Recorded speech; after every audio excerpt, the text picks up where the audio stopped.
Hello viewers, Media J2K here with the next video in the eBay haul of 11 figures series. Here we have the two Techno Vipers that came in that lot, and these are very impressive figures. Trying something a little different today with the recording, so let's see how this works.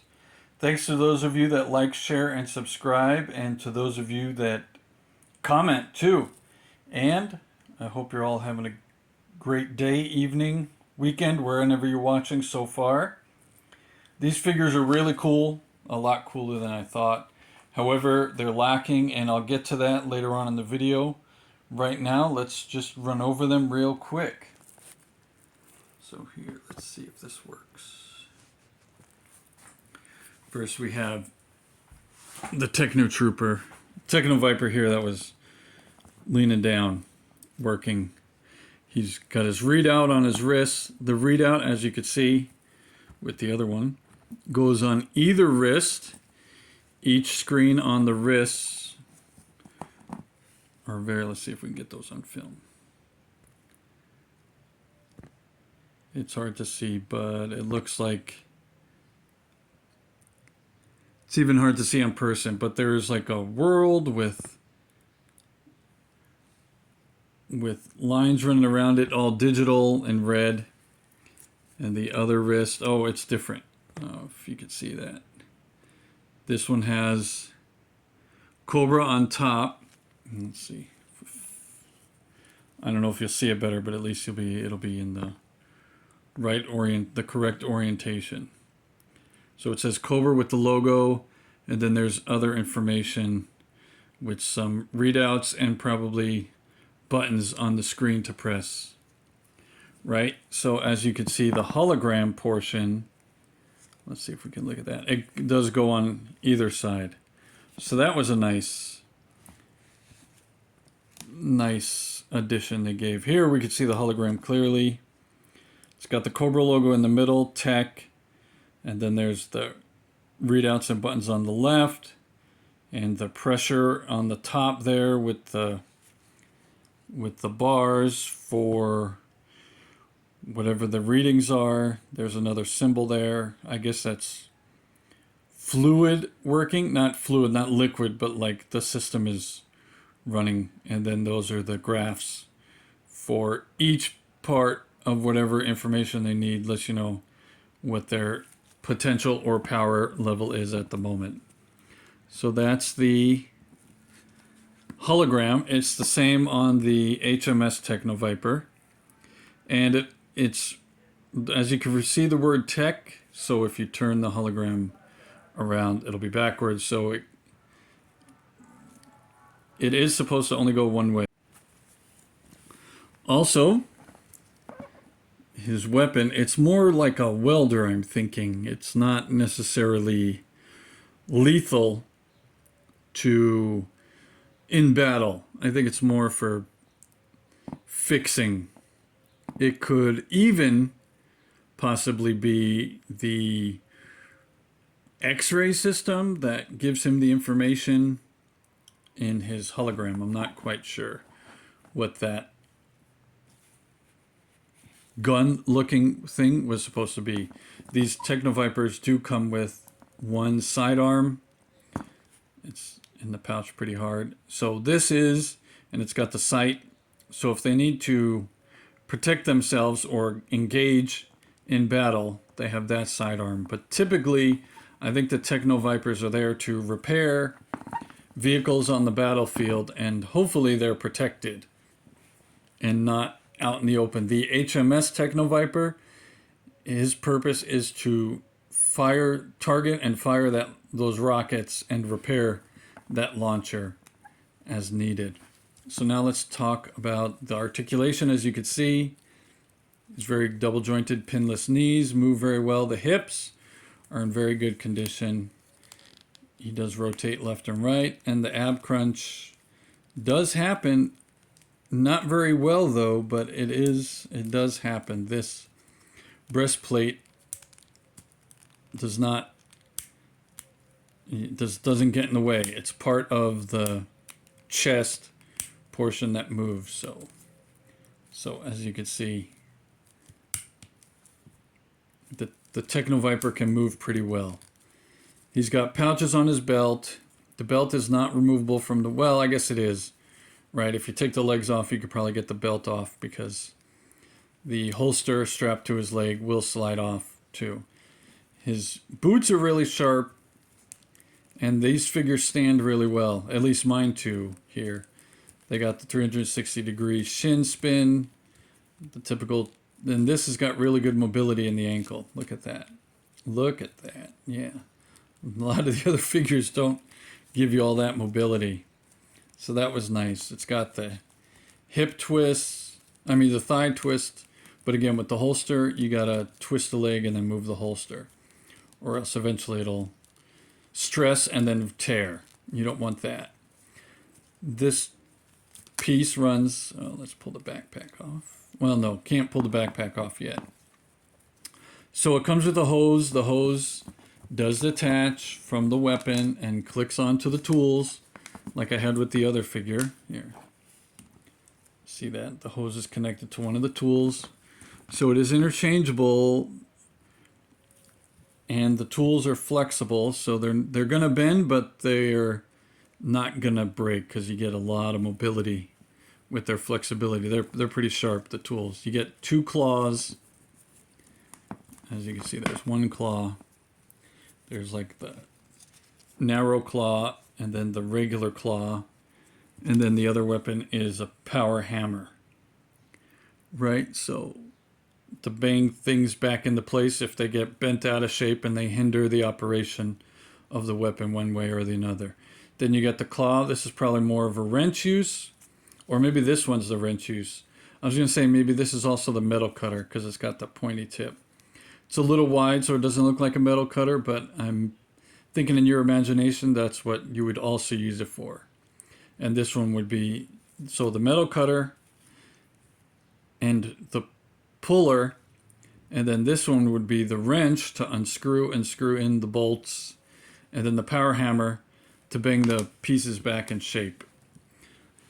So the backpack comes with 2 compressor tanks, air tanks, right? Because I'm thinking, and then it's got the exhaust or the intake. I'm thinking that's what it's an intake. It blows in the air, mixes with the compressed gas to get these tools working. I'm thinking that may be how the jaws of life work that firefighters use all over the world. Maybe they use air and gas to power those jaws of life.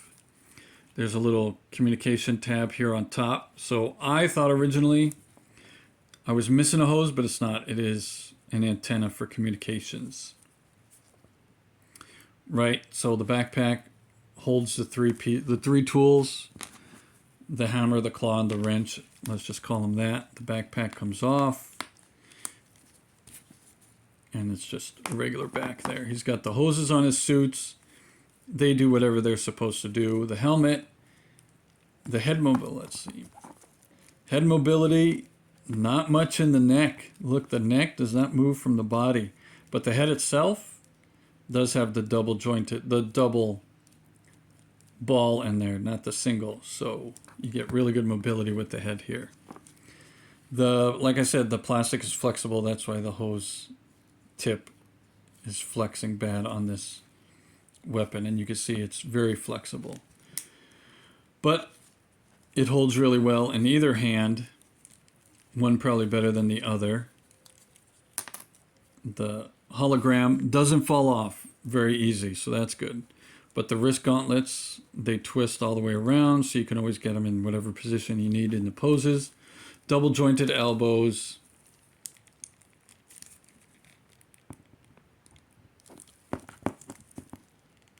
There we go.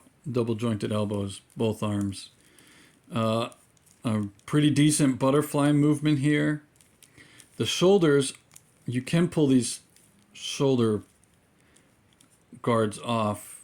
I'm not going to do it right now, but they do come off, it looks like, completely, and you get more mobility. You can get to 365 degrees this way, but I don't want to, it seems to be hindering that way, so I'm thinking maybe if you pull those off all the way, if they come off. Maybe they don't come off, the shoulder guards. You get more mobility. But the hip joints are pretty good. They're not, if I pull on it, it'll come out, but they're not coming out on their own. So here's one of the drawbacks. The hose is not very long, as you saw. That's why the mount is bent, because the hose from the backpack, the top of the backpack, all the way around, doesn't give you enough length. It works pretty decently for the tools, because the tools, you hold them right there in the figure's hands. However, that hose really should have been at least 2 inch, at least 1 inch longer. 2 inches would have been nice to have all that slack, because you can't, you know, you can only extend their arms so far. Let's get them all the way. Right, and then there you're putting strain. See, on the backpack here, the tip is already bending out of shape. So that is kind of a design flaw. They should have just made the hose at least 1 inch longer. Half inch probably would have been enough, but 1 inch would have been even better. So if they do a Techno Viper version 3 classified, right, because the HMS one is technically version 2, even though it's just a repaint, then maybe they can make the hose longer. Or maybe they can sell in an accessory pack longer hoses one day, right? And then we can just add them to our Techno Vipers. Now, I only need 2 Techno Vipers. I can set them up with my Classified Hiss and Classified Rattler and Classified Claws.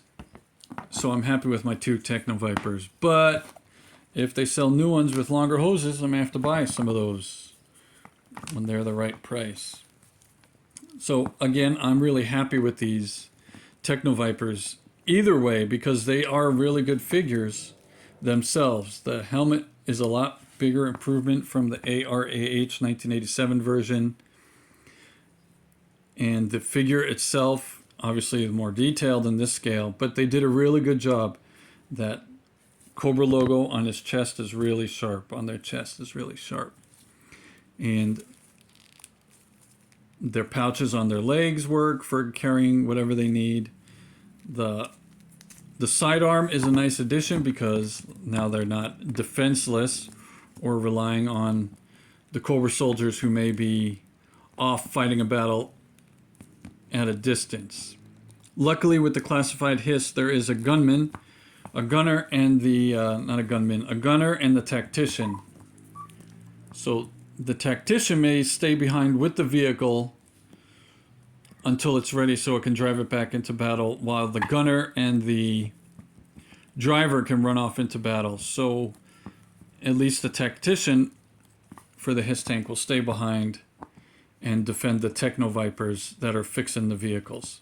So that's good. And I just struggled to get this sidearm in the figure's left hand, but it is possible, as you can see.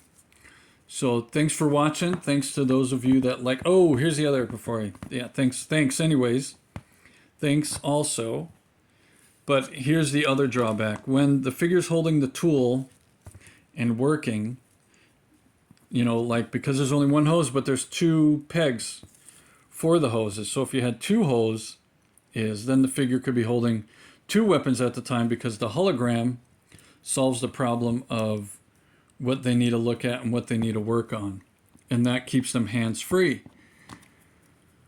But there is nowhere to store the rifle that I can see when it's not being used.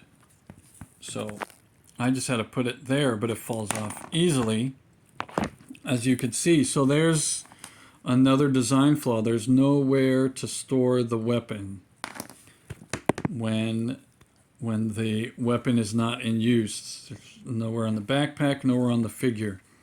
So he's just got to put the welder down and then pick up the tools and then pick the welder back up when it's time to go.